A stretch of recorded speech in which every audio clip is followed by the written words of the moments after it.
Namaskar and welcome to Weekly Global Insights, episode 317. A shout out to our viewers to like this program so it can reach its maximum potential. Today is March 5th, Saturday, and here is what is happening around the world. Sridharji, before we start into the program, welcome to PGurus channel, sir, and joy and pleasure to have you as a co-host. Namaskar, good evening, good morning, good afternoon, wherever you are, and wonderful to be speaking on this Saturday morning in India and Saturday late evening in the United States. And we have not been looking at the COVID numbers, and we are going to start with COVID because the COVID is still around. The world thanks Putin for taking COVID off the top of the news.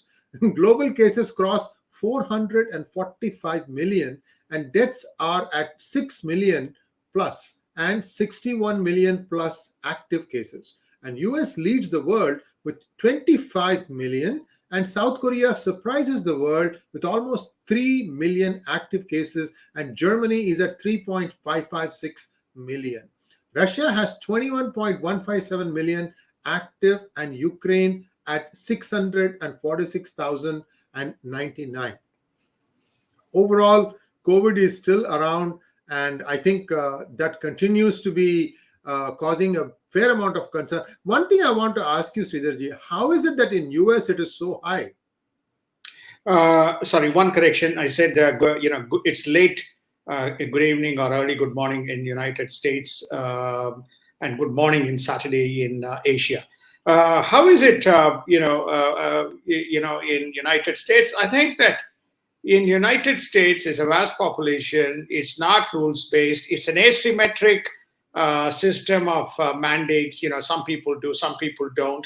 Also, this points out that when you look at the Europe, the active cases relative to population, and then when you look at the active cases relative to population in United States, the number has some semblance of similarities, reflecting that the general immunity to these types of viruses is very low in the western part of the world. I think that's the conclusion that we can draw. Very clearly, I can say from in East Coast in New York, we are very susceptible and vulnerable to the flu season. Notwithstanding, we take vaccines, we constantly are affected with flu.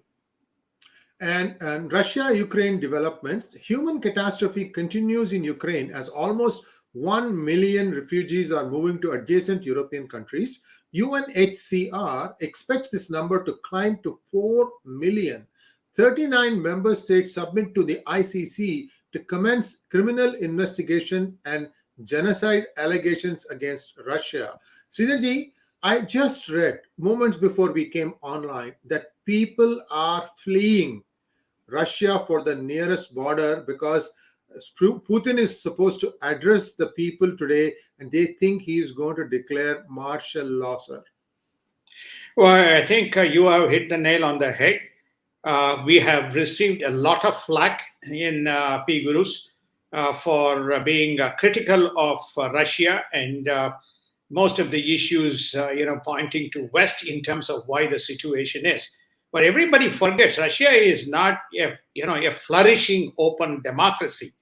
They have shut down media outlets. They have suppressed media, their own media. This is they have banned news outlets from publishing any news which is adversarial in terms of Russian actions. Coming close on those heels is what you are just reporting, which is namely that he's going to address and people are fleeing. People have been fleeing Russia for almost to 4, 5, 6 decades. When you talk to an average Russian who lives extremely well educated, very similar to the Eastern kind of a culture and mindset, you will begin to get the realities of what is the on-ground situation in Russia. It is not as though people are lining up in a Russian embassy to migrate to Russia. They're going there for other things, but where is the lines going up to? The most criticized country, United States. That's where people are lining up to come to. And it has the highest volume of migration. There's some data that I also saw. The number of students studying in United States, especially from some of the Asian countries, is an astronomical number. So no surprise, sir. I think the people of Russia feel that they have no voice. They do not, by large numbers, support the actions of the government. and they feel oppressed, and they feel the economic sanctions, more than anything else, is going to have a significant impact on their lives. And Russian forces seized Europe's largest nuclear plant in Ukraine, and fire at the plant has been extinguished, and the radiation levels checked are they are okay. Now, this was a big fear that accidentally a bomb may have hit the nuclear plant itself, but looks like it just hit the admin building, Sridharji. It did. It did hit a training center within the facility. There's a lot of media which said that there's a false news.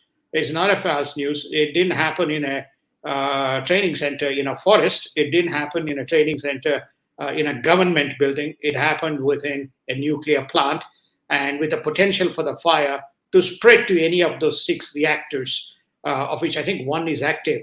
Also, some reports have come out. You have to take it with a pinch of salt from the Ukraine engineers who are managing and maintaining the site, that there is some attempt is going on to actually mine the site and use that as a mechanism of threat. But we'll see what happens. But the world IAEA reached out, International Atomic Energy Agency, United States spoke, and I think the Europeans spoke as well, but sending some kind of tremors, but there is no radiation reported. The fire has also been put out. As the world unites to condemn Russian actions in Ukraine, in a 141-5 vote, China and India abstained from voting. The G7 condemns Russian attacks and urges accountability for war crimes. German's chancellor rules out NATO membership for Ukraine. NATO also rules out no-fly zone. So this was one of the things that was being thought of yesterday, that that NATO might implement or enforce a no-fly zone. So with that gone, then Russian planes can freely fly over Ukrainian skies, Sridharji.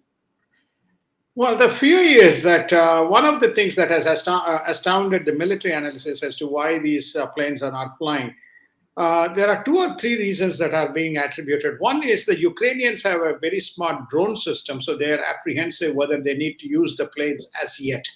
I think that's one. The second is the number of anti-air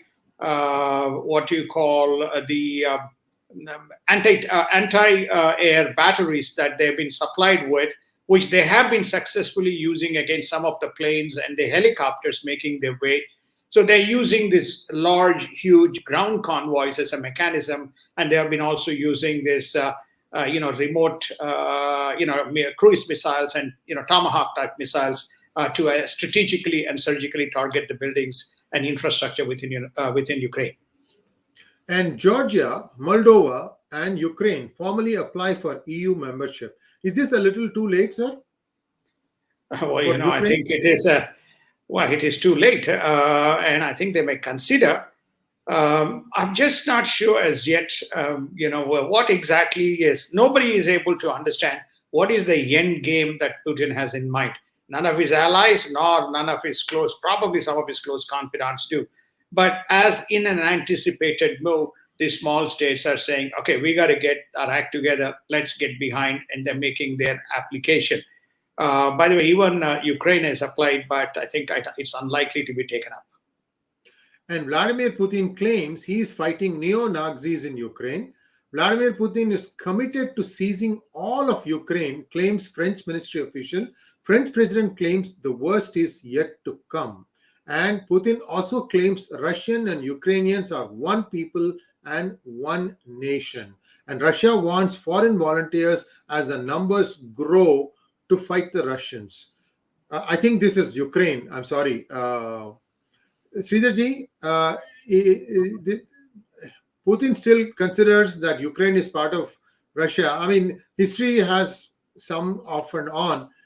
Overall, these boundaries have been there for a while now. And whatever be the justification right now, where do you think this is headed, sir? He has occupied one town so far, on one port town, completely. And no other place has Ukraine said that it is under the occupation of Russia. And it's going on. The 40-mile convoy is kind of stopped. They are laying siege to the 2 big cities, the business center as well as the headquarters, the capital city. What is your take, sir? How do you think this is going to stop? Yes, I think that the point that you made first to clarify, yes, it is the foreign legions who are fighting, who have come in to help the Ukrainians, people from Poland, people from Georgia, people from even United Kingdom, some of which we have reported.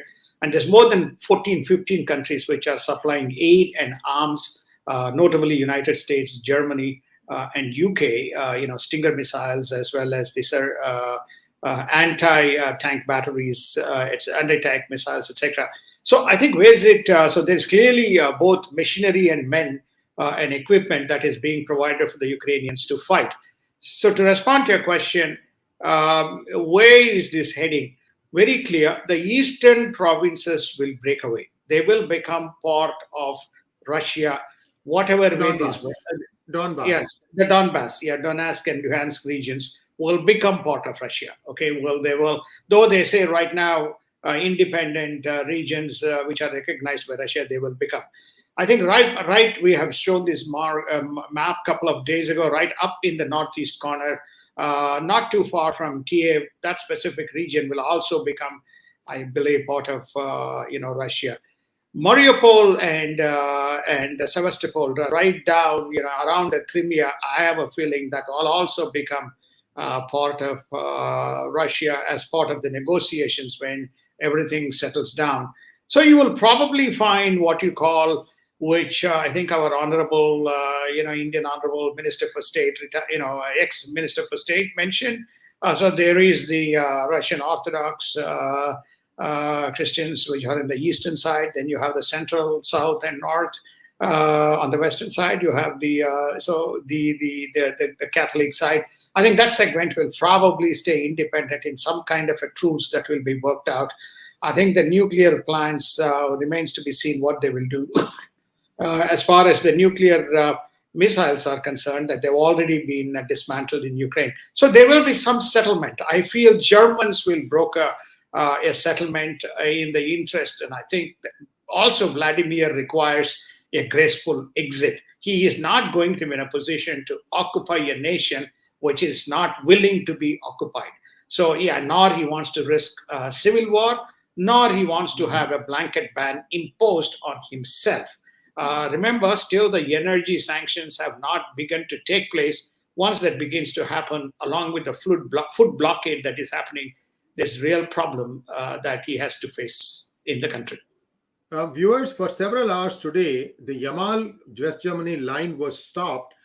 This is natural gas line, and there is a separate short clip that I have put on channel 2, and we will put a link to that in our show more section here if you want to know more about that, because Sridharji mentioned, I thought I should mention that too. You can take a look at what is happening there, what were the reasons, and so on and so forth. It is believed to be back up now, but it was down for several hours. And now let's take a look at US news. Senator Manchin leads a bipartisan bill to ban import of Russian oil. Manchin also objects to new greenhouse gas and environmental impact policies on natural gas. Sridharji, let us put it straight. Manchin is sitting on a state that has a lot of coal reserves, right? Yep, he has. He has a lot of coal reserves. Plus, he's also, there's a conduit into the gas. And he also supports the energy bill. Drilling may not be Keystone Pipe, but he clearly is supportive of the broader energy bill, fighting the EPA and within his caucus or within the Democratic Party. So clearly, I think he has both vested interest from his political constituency, but as well as, he seems to be aligned with the principle that United States must not be reliant on nations that are hostile to United States, such as, for example, Russia. Of course, the Russians will argue that United States is hostile to Russia, which is the case. So therefore, I think it makes a plausible sense. The question comes up, which is namely, why is it Biden is hesitant to impose those sanctions? The small pockets of the remote, the up northern regions and even to west, which is serviced by this imported oil from Russia, there is no mechanism as yet to overnight lift until otherwise you have that capacity filled. remember, we put up a chart which is roughly close to 8% or just less than 8% of the oil is imported from Russia. Vast part of it comes from Mexico and Canada, and 19% from other parts of the world. Well, this could all be avoided if United States augments its resources. So I don't think you're going to see the oil import coming in. Also, he has to cater to his progressive lobby, which means that, this green gas effects and environmental protection and climate accord, all those things come into the political equation, which is the core plank of the Democratic Party. So, I mean, Manchin sat actually on the Republican side in the State of the Union. It remains to be seen what happens in the midterm elections and also what happens in the days to come to address these two issues that you are alluding to. And a senior US military official claims Russia launched 480 missiles in Ukraine. US officials also claim that Ukraine war would not have been possible without Chinese tacit approval. More on this in a short while. Sridharji, now US is saying the 480 missiles were launched. Where do you think these were launched at, sir? Or were they at cities or were they on some specific locations? Like, I think they blew out the gas storage place near the main railway station in Kiev, if I remember correctly, sir. See, this is the fog of war. A lot of civil infrastructure has been taken out. A lot of military infrastructure has been taken out, ammunition depots. There's a lot of gas fuel depots have been taken out. There's probably some of the strategic military defense buildings have been taken out. Some of the Ukrainian planes have been taken out. Still, the Ukrainian Air Force is still active. There are still planes, but considerable amount of this has been targeted. Now, the question is how much of it has had a positive impact in terms of the missiles dropped to the targets, being neutralized versus how much of it got wasted. Again, we don't know the data, but some count is being projected by the US defense officials, and they have provided this number to be 480. But still, there is, the Ukrainian side claims one set of data, the Russians claim the other set of data. It remains a mystery as to what exactly is the casualties of the war and the data. And US Navy recovers fighter jet that crashed into South China Sea. It's been a while since this happened, sir. Finally, I'm glad to note that I think this was an F-16 or an F-35. F-35 plane, which took off in that run from, and it, there were two accidents. We reported this again in Global Insights, and the second one of them collapsed, went under. So search, and there was a fear that the Chinese could access this, but it looks like the US Navy has successfully been able to retrieve that plane.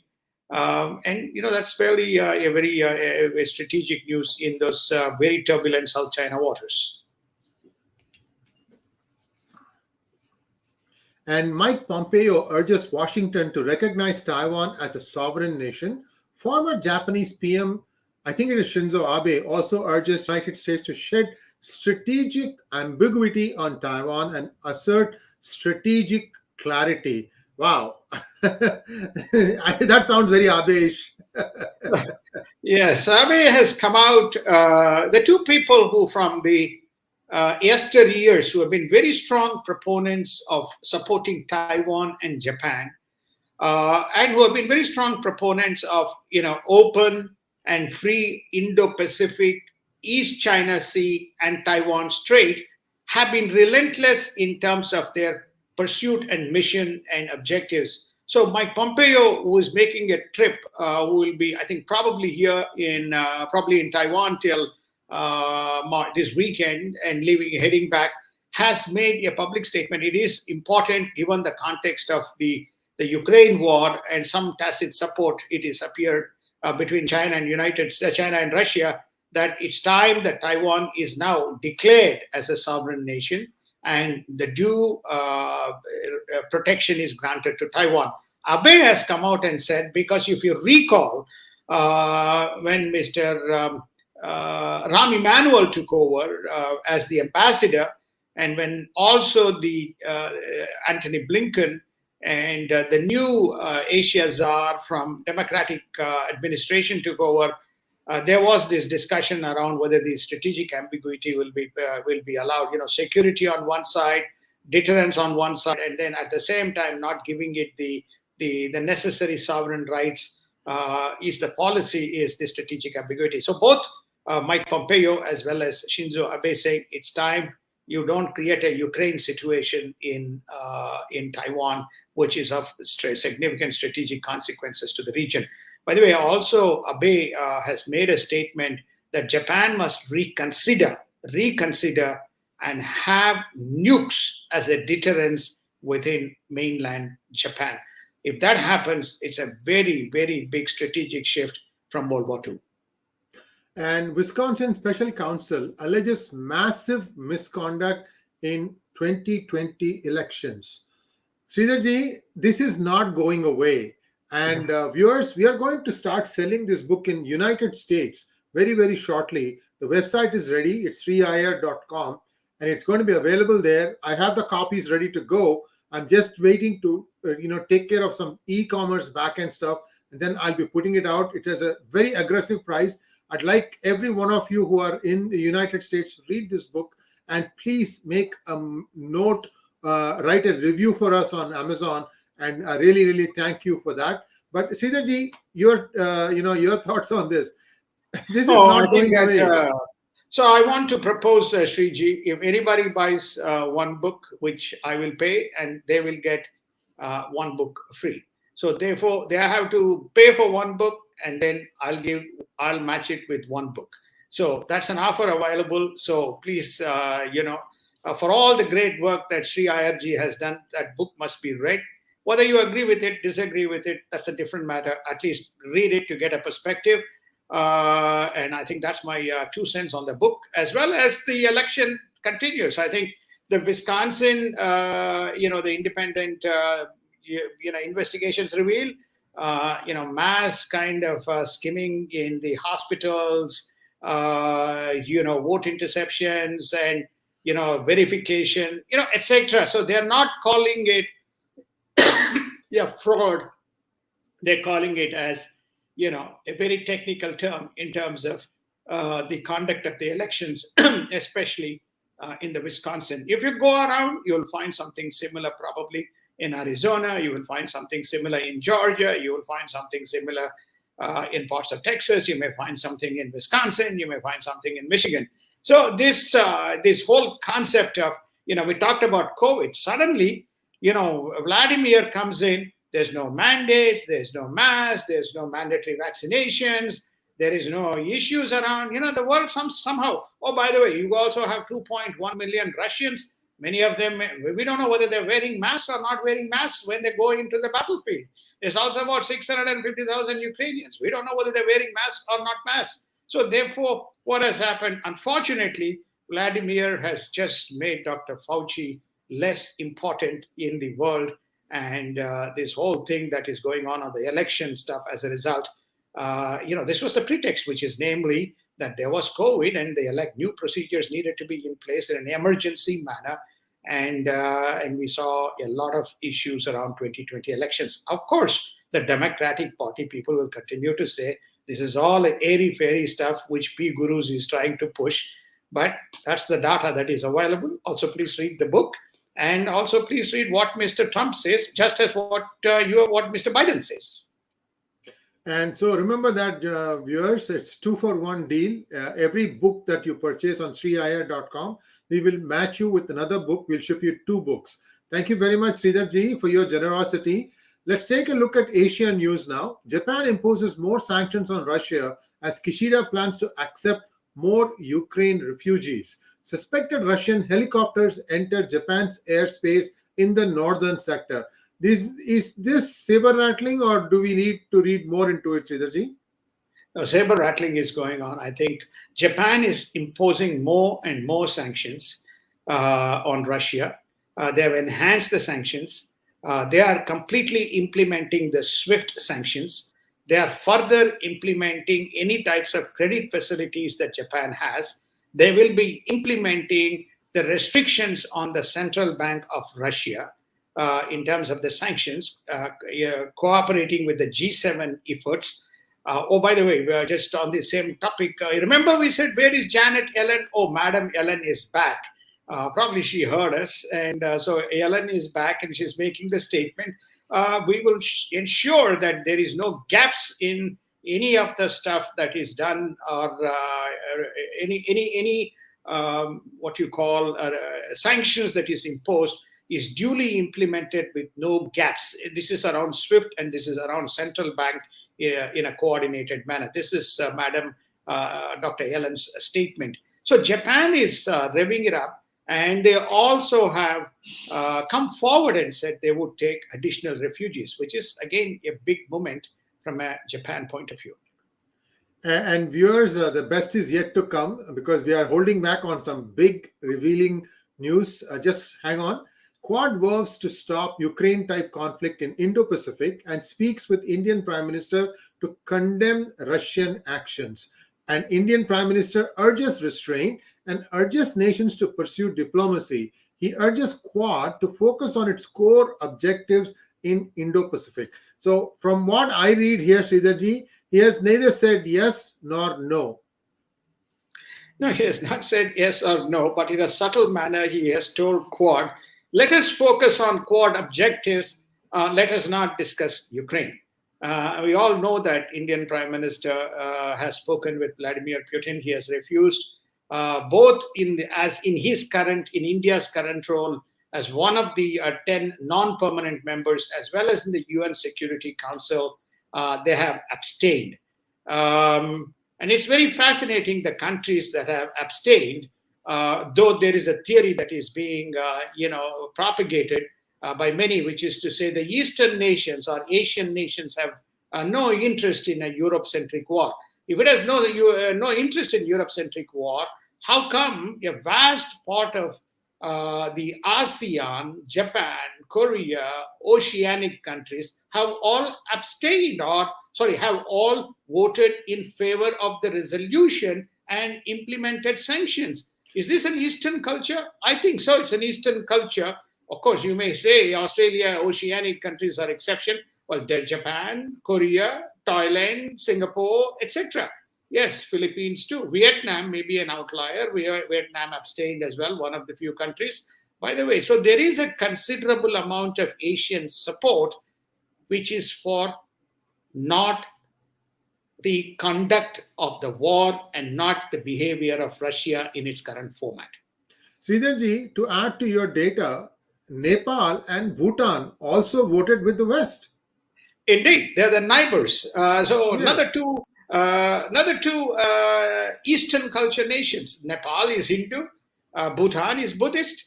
So what did they do? They said, we don't agree with Russian actions.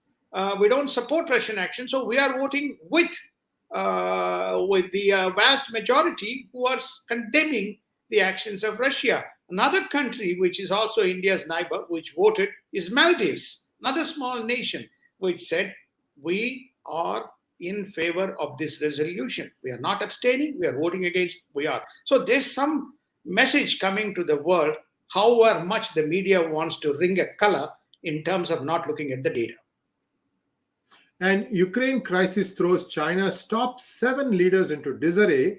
China-backed AIIB freezes lending to Russia and Belarus and all transactions. And China urges all parties to ensure nuclear plant safety. And China changed supply chain strategy with Russia 3 months ahead of the Russian invasion, asserting claims that it had prior knowledge. So this is a cat out of the bag. China knew 3 months before that the invasion was going to happen right after the Olympics. Indeed. So there's 2 important data points. Okay, we'll reveal the third. The 2 important data points. The first data point is that they had prior intelligence. This is what, if you recall, the US officials had claimed, and that's one. The second data point, they also were aware, so they began to tweak the supply chain. What is the tweak of the supply chain? There is going to be transportation affected, so pursue alternate routes. There is going to be supply shortages. There's going to be price increases. And so therefore, augment your capacity and get yourself prepared. don't do anything during Olympics because it will affect the Olympics. So do after the Olympics.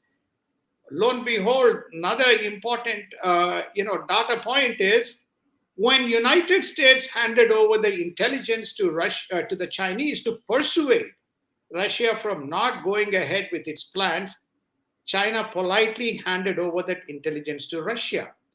So now to go back to your question, why the planes are not in air, why there is a slow movement of forces. So probably Mr. Vladimir is retweaking his plans, knowing that the West is aware of the plans that he had in mind, which the United States and the Western intelligence correctly predicted.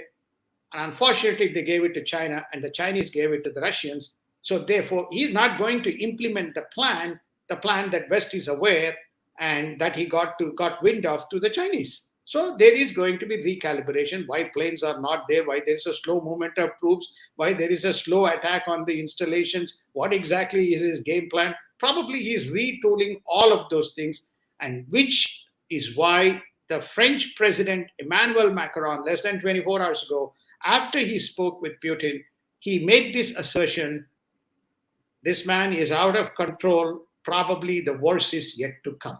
So it's very interesting and fascinating. And the first point that you made, there seems to have been a discussion with this, what you call as the Elder Seven, who manage the Chinese, central political CPP, Central Parliamentary Party.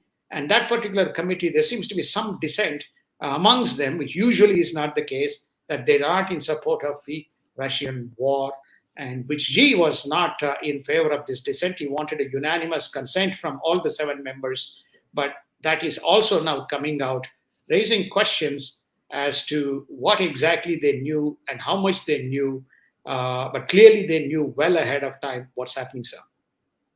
And in India news, India calls for diplomacy and dialogue in Ukraine. Russian buses to the rescue of Indian students. This is interesting, sir. Where did these buses come from? Well, Vladimir has agreed that if required, he will send buses into Ukraine and ferry the Indian students out, probably in the areas that he controls. Probably safe corridors are being asked for to both people, refugees, as well as for treating the sick. And that's one of the negotiations that was being held between. There were 2 negotiations that took place between the Ukrainian delegation and the Russian delegation in Belarus. And one of the topics that was discussed was the safe corridor. So probably the thought process is the safe corridor being used because there's a lot of hue and cry around, a lot of Indian students stranded in Ukraine. So one point I also want to make, we probably are one of the first people to probably assert this point. Look at the BRICS. BRICS, Brazil, Russia, India, China, South Africa. Look at the voting pattern of the BRICS. South Africa abstained. India abstained. China abstained. Russia voted against. Brazil reluctantly voted with the West, but Bolsonaro made a statement that though he reluctantly voted with the resolution, is absolutely dissatisfied with the resolution, and he called it discriminatory. So is there a subtle attempt that is going on to resume BRICS?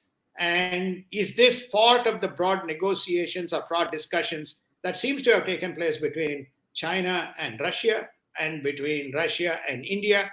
Time will only tell, because when you look at the voting patterns, it seems to reflect some form of alignment on this much talked about BRICS, which has really fallen out. It's also important, which we'll cover in the market, Russia is going to be taken out on the emerging market index. If it is, then it has consequences to the BRICS module. And Sridharji, you want to give us a quick update on what could happen to Iran in the next 24 to 48 hours? It's very interesting that as far as the Iran is concerned, that they are now asserting that they have the support notwithstanding this war that is being executed by Russia, though Putin doesn't call it as a war, that there will be a decision and there will be a deal, claims Iran, which to some extent is being endorsed unofficially by one of the European diplomats who is actively engaged. So it begs the question as to what are the parallel kind of discussions that are going on in this geopolitical fast-changing landscape. And if there is an Iran deal in the next 48 hours, and if it really the case, it happens to be the case, we really have got a very different world as we come out of the Ukraine crisis. And in market news, Silicon Valley pulls most of its products from Russia. Global exodus continues from Russia in the corporate sector. The S&P and Dow Jones are stripping Russian stocks from their indices, stripping the country of emerging market status. And the WTI Brent surges to $118 a barrel and crude to 115, with sanctions biting a potentially disrupting Russian flow. And wheat surges from $758 a bushel in January 3rd, on January 3rd to $1,209 per bushel now. And 10-year yields are falling to 1.738%. Sridharji, the market is now going to start falling, I think. Even to a dummy like me, it seems like there is going to be fairly large repercussions. See, the next quarter numbers on all these Western companies, like US-based companies, it's not going to be so rosy, isn't it? Well, the earnings, there's going to be earning pressure. In my view, it's probably in Q3 and Q4 rather than Q1 and Q2. Q1 and Q2 is the tail end effects of, you will begin to see the effects of the holiday season in Q4, and to some extent the spillover effects of the positive effects of Q1, and then the same flowing into Q2. Remember, the rate hikes have not come in as yet. The rate hikes have consequences in the cost of capital, which in turn bites into the profit margins, etc. So as of now, what you're seeing is the market movements driven by sentiments and the geopolitical conditions rather than the true economic and fiscal policy or the monetary policy implications. The rate hikes were discussed by Dr. Jerome Powell, the Fed governor. He says there's clearly inflation that is going to come out as a result of this particular war resulting from the Russian occupation of Ukraine. They are watching the situation. They have not made a decision as to whether to delay or whether to reduce the number of interest rate increases. This is where you are seeing the rate, which was at 1.98%, or some days it went past 2%, falling back to 1.74%. As far as the wheat prices and the oil prices are concerned, we had predicted, and we had a small 10-minute special show, if you recall, going back, that one of the consequences of this is the abnormal increase in the commodity prices, and that is being commodity as well as the agricultural produce. You're beginning to see that flow into the system. By the way, even Russia, Ukraine is a vast exporter of wheat. So you take the two countries, there's a real problem in the wheat supply. With that, our segment for today comes to an end. We'll be back on Monday, bright and early. Do join us. Sridharji, namaskar, and we'll see you again on Monday, sir. Namaskar. Thank you. Have a wonderful weekend, and we'll see you all on Monday.